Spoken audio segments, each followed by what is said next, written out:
Shalom, this is Sophia, the American Miriam, and I was considering this story in the scriptures where Jesus cast out the demons from Mary Magdalene. And the whole concept of that is, or this is another perspective that I was given of that. If Yeshua is made in the image of the Father, right? And Mary Magdalene was made in the image of the Mother. Probably means that she did not come from the bloodline of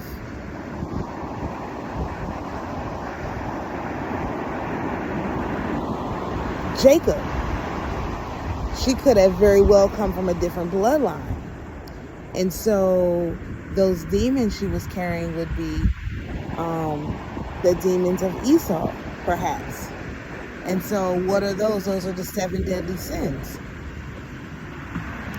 And so what if, and I'm only thinking about this because there's another story of Jesus casting out the demons from the demonettes and putting them into the pigs, right? So what if these demons were on Mary Magdalene, but they weren't active?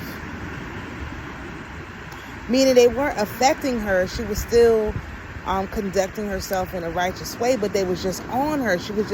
They were feeding on her. She was carrying them around because of the inner power, the inner strength that she had. And so unlike the demon-possessed men that Yeshua cast out into the pigs, these demons just had to be simply removed from her.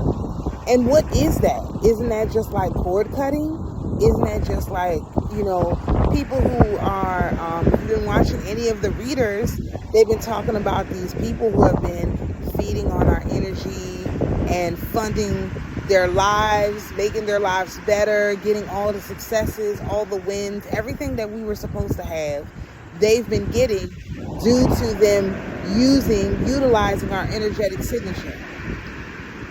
So what if when Jesus cast those demons off of Mary Magdalene, it was just so that she could have full access to her own power, as opposed to all of these people harvesting her power and her energy to take care of themselves?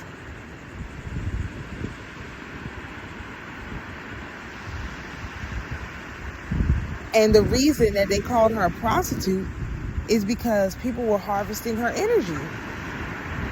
They were prostituting her energy, because imagine if you are somehow abused as a young person, they're forever attached to your energy until you cut them off. So they are harvesting your energy, they're using it, they're making their lives great, known or unknown to whoever did it or whoever told them to do it.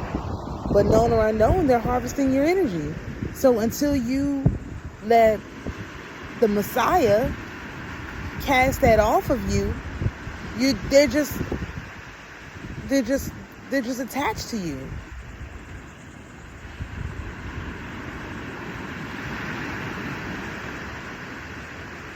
And we already know that Yeshua, he didn't do anything without the knowledge of the person. So you have to know that's what's happening. So what if, especially our women, have been hindered from receiving our blessings, our output, whatever, because we haven't acknowledged that these people who abused us have been siphoning our energy? And that's what this big reveal is that's going on right now in the spirit realm, is that we have to know and accept that these people are great because of our energy. And they've been stealing it, and they've been harvesting it, and they've been using it, and we have to reclaim it. It's one thing to just reclaim your power in general. It's a very different thing to reclaim a very specific power. So, this is just a thought process. She had to go and reclaim her power after the Messiah, after she acknowledged that to the Messiah. And so we have an opportunity to acknowledge these things to Yeshua, so that we can also go and be cleansed, and never forget to come back to give Yeshua all praise, glory, and honor for doing this for us, for interceding for us on this aspect.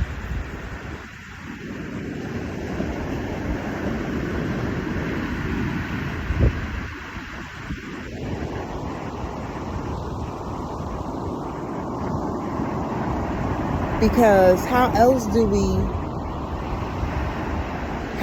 reclaim our power? Especially if you don't know why you don't have it, or it's just not working the way that you want, is that you have to go to the feet of our Lord, of our Messiah, and reclaim it back. And that aspect of reclaiming your power with the help of the Messiah, with the intercession of the Messiah, allows you to enter into that Christ-like consciousness. And that's why it seems like it's taking forever. We're just barely there, because there's a process. And the process is in the book, but you got to understand what's going on in the book in order to know the process. So it's just a thought experiment. You know me, I'm cutting all cords with everybody, and then the ones that need to be rebuilt, I can rebuild them. But I don't know who has these energetic cords or ties to me. I don't know how long they've had these energetic ties to me. But they're all cut. And everything that you've been putting on me is now going back to you. And you will have to deal with the life that you were given. And let me live the life that I was given. And it's without a question or without a doubt that that's what we're going to do. You no longer have a say. It's my life. I get to live it as I choose. So hopefully that makes sense to somebody. So shalom, and we'll see you in the next video.